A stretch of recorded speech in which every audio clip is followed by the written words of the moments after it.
बिस्मिल्लाहिर्रहमानिर्रहीम। अस्सलाम वालेकुम माय यूट्यूब फैमिली, कैसे हैं आप सब। आज मैं आपसे शेयर करूंगी कि मैंने रमज़ान से पहले कुछ बेसिक चीज़ें प्रिपेयर करके रखी हैं जिससे मैं रमज़ान में अपना टाइम बचा सकती हूँ। आप भी ये कर सकते हैं। आप सभी जानते हैं कि लेमन का यूज़ कितना ज़्यादा होता है रमज़ान में, और पाकिस्तान में तो रमज़ान आने की देर होती है और हर चीज़ इतनी महंगी हो जाती है।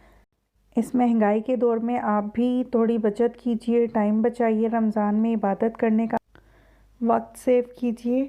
मैंने लेमन को वॉश करके 2 पीसेस में कट करके उसका जूस निकाल लिया है।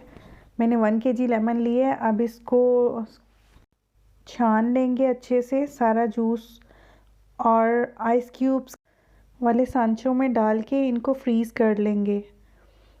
आप आराम से 2 महीने 3 महीने निकाल सकते हैं, ये लेमन जूस यूज़ कर सकते हैं। आपका लेमन जूस में कोई कड़वाहट कुछ नहीं होगा, बिल्कुल सेफ़ हो जाएगा। अब मैंने ये फ्रीज़ कर लिए हैं।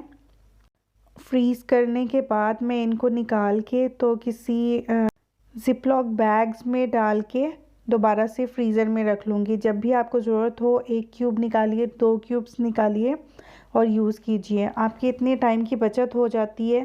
नींबू पानी बनाइए, किसी डिश में यूज़ कीजिए, आपको फ्रेश लेमन का ही टेस्ट आएगा इसमें।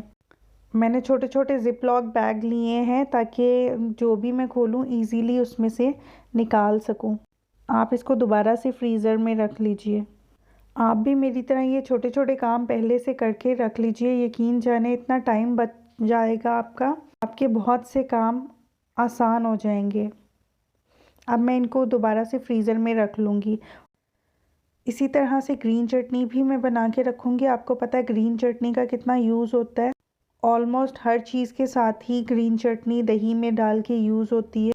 उसके लिए मैंने हरा धनिया ले लिया, उसमें से जो ख़राब पत्ते हैं वो मैं निकाल दूँगी। इसको वॉश करके कट कर लेंगे। ये भी आप पहले से बना के रख लें, यकीन जाने ख़राब नहीं होगा, कलर चेंज नहीं होगा। आपको मैं एक इसमें टिप दूंगी कि जब आप चटनी बनाएं तो इसमें लेमन जूस ज़रूर डालिएगा, आपकी चटनी का कलर कभी ख़राब नहीं होगा। अब मैं ब्लेंडर में हरा धनिया डाला है, 4 से 5 हरी मिर्चें डाली हैं, कुटी लाल मिर्च 1 टीस्पून है, काला नमक है 1/2 टीस्पून, रेगुलर सॉल्ट है 1 टीस्पून, ज़ीरा है 1 टीस्पून, चाट मसाला 1 टेबलस्पून, और 3 जवे लहसुन के भी मैंने ऐड किए हैं इसमें। और ये लेमन जूस का 1 क्यूब डाला है, थोड़ा सा पानी डाला है। इसको ब्लेंड कर लूँगी और इसको मैं क्यूब्स में डाल के स्टोर कर लूँगी, फ्रीज़ कर लूँगी। फिर इसको भी उसी तरह से लेमन जूस की तरह से फ्रीज़ कर लेंगे, और जब फ्रीज़ हो जाएगी तो इसको इनमें से निकाल कर ज़िपलॉक बैग्स में डालकर फ्रीज़र में दोबारा से रख लूँगी। ये देखिए फ्रीज़ हुई हुई चटनी है, इसका कलर बिल्कुल भी चेंज नहीं हुआ, बिल्कुल ग्रीन है। और ये इसी तरह से आप 2 महीने यूज़ कीजिए, 3 महीने यूज़ कीजिए, इसका कलर बिल्कुल भी ख़राब नहीं होगा।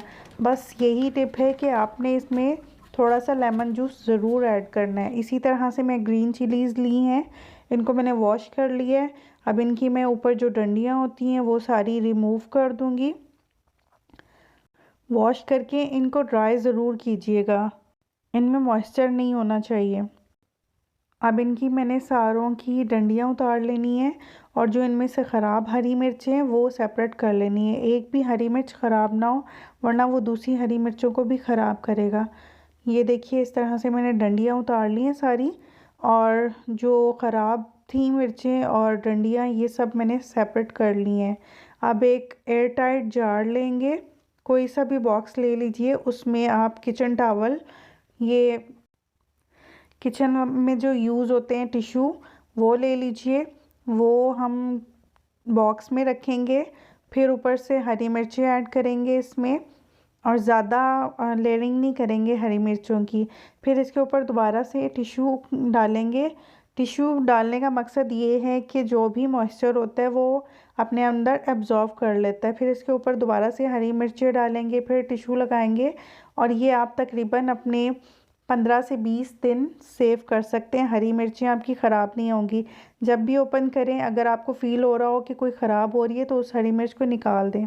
इसी तरह लहसुन अदरक भी इतना महंगा हो जाता है, उनको मैंने छील लिया वॉश करके, और ये अदरक को मैं छोटे छोटे पीसेस में कट कर लूँगी। जिस तरीके से, जिस टिप से मैं आपको बताऊँगी इसको ग्राइंड करना, ब्लेंड करना, आप प्लीज़ उसी तरह से कीजिएगा। आपका लहसुन अदरक 1 से 1.5 माह बिल्कुल भी ख़राब नहीं होगा।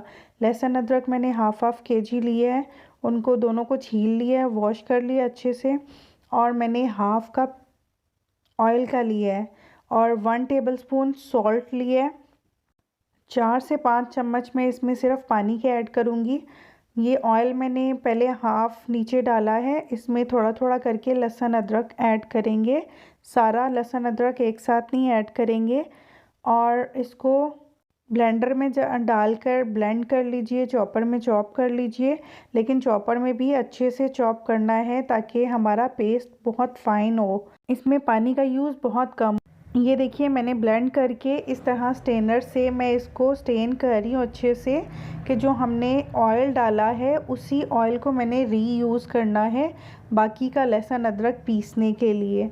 मैं और पानी और ऑयल दोबारा से यूज़ नहीं करूँगी। जो हाफ कप मैंने आपको बताया है, ऑयल आप चाहें तो थोड़ा सा बढ़ा सकते हैं, 2 से 3 चम्मच। ये देखिए अब ये जो निकल रहा है ऑयल, इसी को मैं दोबारा से ब्लेंडर में डालूंगी, और जो बकाया हमारा लहसुन अदरक बचा है वो सारा डाल के मैंने ये देखिए ब्लेंड कर लिया। कितना थिक पेस्ट बना है, जैसे मार्केट का होता है।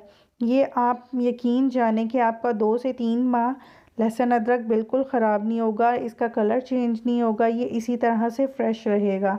बस अब इसको भी मैं एयर टाइट जार में कुछ को करके रख लूँगी फ्रिज में, और कुछ को मैं आइस क्यूब्स में डाल के फ्रीज़ कर लूँगी। और जब मैं इनको फ्रीज़ कर लूँगी तो उसी तरह से जैसे मैंने हरी मिर्चें वगैरह फ्रीज़ की हैं, इनको निकालूँगी, और इनके छोटे छोटे क्यूब्स कट करके तो मैं इनको दोबारा से ज़िप-लॉक बैग्स में डाल के सेव कर लूँगी जब आपको ज़रूरत हो। ये अब मैं फ्रीज़र में रखने लगी हूँ, ये फ्रीज़ हुए हुए हैं। अब ये मैं निकाल रही हूँ। ये देखिए जितना आपको ज़रूरत हो उतना आप निकालिए, ज़िप-लॉक को दोबारा से बंद कीजिए और फ्रीज़र में रख दीजिए वापस। आपका लहसुन अदरक लंबे अरसे तक ख़राब नहीं होगा। इनको मैं दोबारा से फ्रीज़र में रख दूँगी। मैंने चिकन के 2 चेस्ट पीस लेके उनको बॉईल करके सिर्फ सॉल्ट डाल के बॉईल किया है, श्रेड करके। इनको भी मैं ज़िप-लॉक बैग्स में डाल के पोर्शंस बना के तो फ्रीज़र में रख लूँगी। जब भी किसी भी चीज़ की फिलिंग वगैरह बनानी हो, इतना टाइम ना हो, फटाफट से बॉईल किया हुआ चिकन निकालें और किसी भी चीज़ की फिलिंग फटाफट से रेडी कर लीजिए। आपका टाइम इतना सेफ़ हो जाएगा और जल्दी जल्दी सारे काम भी निमट जाएंगे आपके। मैं बस अब इनको फ्रीज़र में रख लूँगी। इसी तरह से मैंने स्ट्रॉबेरीज़ को वॉश किया है, उनको ड्राई किया है। उनके ऊपर के पत्ते काट के किसी एयर टाइट जार में रखूँगी। ऊपर से शुगर ऐड कर देंगे थोड़ी सी, 4 से 5 चम्मच। फिर से स्ट्रॉबेरीज़ रखेंगे, फिर से शुगर ऐड करेंगे, इस तरह से लेयरिंग करके तो आप इनको फ्रीज़ कर लीजिए। ये आपके 4 से 5 माह स्ट्रॉबेरी ख़राब नहीं होगी। ये देखिए अब मैं आपको दिखाती हूँ, ये फ्रीज़ हुई हुई स्ट्रॉबेरी है, कैसे पत्थर बनी हुई है, ना ये ख़राब हुई है। अब आप इसको जब तक चाहें यूज़ कर सकते हैं। अगर आपको मेरी वीडियो अच्छी लगे तो लाइक कीजिए, प्लीज़ चैनल को सब्सक्राइब कीजिए।